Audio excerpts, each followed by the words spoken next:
এখন যদি আমি গুগল ক্রোমে প্রবেশ করি, তো তারপরে আমরা যদি এখান থেকে youtube.com এ প্রবেশ করি, তারপর আমরা যদি এখান থেকে ডেস্কটপ সাইটটা অন করে নিই,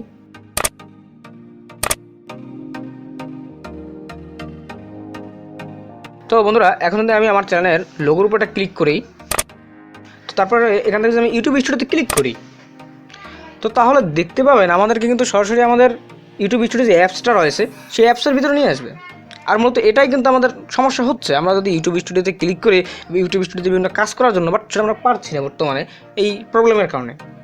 তো চলুন সমাধানটা করি। তখন আমরা আবার গুগল ক্রোমে প্রবেশ করছি, তো তারপর সেম আবার আগে নিয়ে ইউটিউবে প্রবেশ করে ডেস্কটপ সাইট অন করে নিচ্ছি।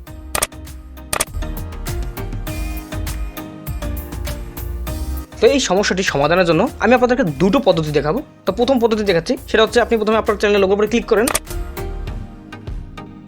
তারপরে এখান থেকে ইউটিউব চ্যানেলে ক্লিক করবেন, তারপরে দেখতে পাবেন আপনাদের কিন্তু আপনাদের চ্যানেলে নিয়ে আসবে। সেখানে যে উপরে যে কাস্টমাইজ অপশনটা রয়েছে সেখানটা ক্লিক করে দিবেন।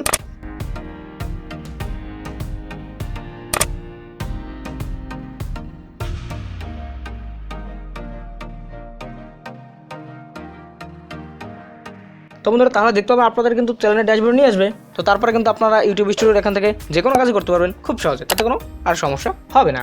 তো এখন আমি আপনাদেরকে দ্বিতীয় পদ্ধতি দেখিয়ে দেবো। দ্বিতীয় পদ্ধতিটি হচ্ছে আপনি আপনার যে ওয়াইটি স্টুডিও অ্যাপসটি রয়েছে এই অ্যাপসটিকে চাইলে ডিলিট করে দিতে পারেন এবং কাজ শেষে আবার আপনি ইনস্টল করে নিতে পারেন।